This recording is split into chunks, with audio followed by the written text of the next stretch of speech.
Assalamualaikum warahmatullahi wabarakatuh. Perkenalkan, nama saya Rama Mahajani dengan NIM 1314230021. Di sini saya akan mempresentasikan materi tentang bentuk-bentuk upaya pemberantasan tindakan ilegal kemaritiman. 1. Jenis-jenis tindakan ilegal di laut. Perampokan dan pembajakan kapal. Contoh kasus: Selat Malaka, Teluk Gineral, unpred and unregulated fishing. Dampaknya terdapat ekosistem dan perekonomian nelayan lokal. Penyeludupan barang dan narkoba. Alur penyeludupan di kawasan perbatasan maritim. 2. Upaya pemberantasan tindakan ilegal kemaritiman. Peningkatan pengawasan dan patroli laut, penggunaan kapal patroli, drone dan teknologi satelit, peran Angkatan Laut dan Bangkamla, penegakan hukum yang tegas, tindakan hukum bagi pelaku IUU fishing dan perampokan, proses hukum internasional untuk pelanggaran maritim. 3. Teknologi dalam pemberantasan tindakan ilegal. Sistem pemantauan kapal.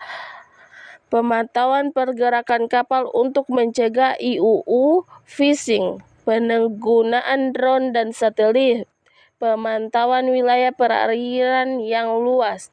Teknologi radar maritim. Deteksi dini aktivis ilegal di laut. 4.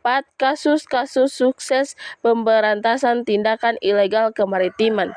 Penangkapan kapal ikan ilegal asing. Operasi terhadap kapal asing yang melanggar wilayah ZEE Indonesia.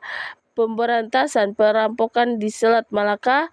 Kerjasama Indonesia, Malaysia, Singapura dalam pengamanan jalur perdagangan. 5. Tantangan dalam pemberantasan tindakan ilegal kemaritiman. Luasnya wilayah perairan Indonesia, keterbatasan armada dan infrastruktur, kompleksitas hukum internasional terkait laut, kurangnya kesadaran dan partisipasi masyarakat. Kesimpulan mengenai tindakan ilegal kemaritiman di wilayah perairan Indonesia menunjukkan bahwa praktik seperti penangkapan ikan ilegal, penyeludupan, dan perampokan tidak hanya mengancam keamanan nasional, tetapi juga merusak lingkungan, kerangka hukum internasional seperti UNCLOS, serta regulasi nasional memberikan dasar bagi upaya pemberantasan. Meskipun implementasinya seringkali terhambat, kerjasama internasional berperan penting dalam meningkatkan efektivitas penegakan hukum melalui berbagai informasi, pelatihan, dan perjanjian bilateral yang mengatur tindakan bersama.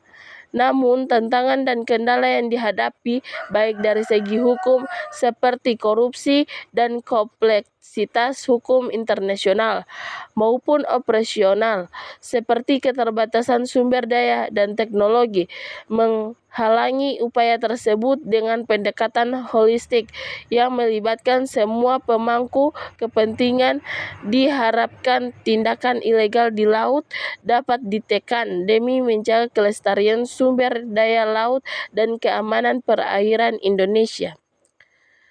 Itulah presentasi dari saya. Sekian, wassalamualaikum warahmatullahi wabarakatuh.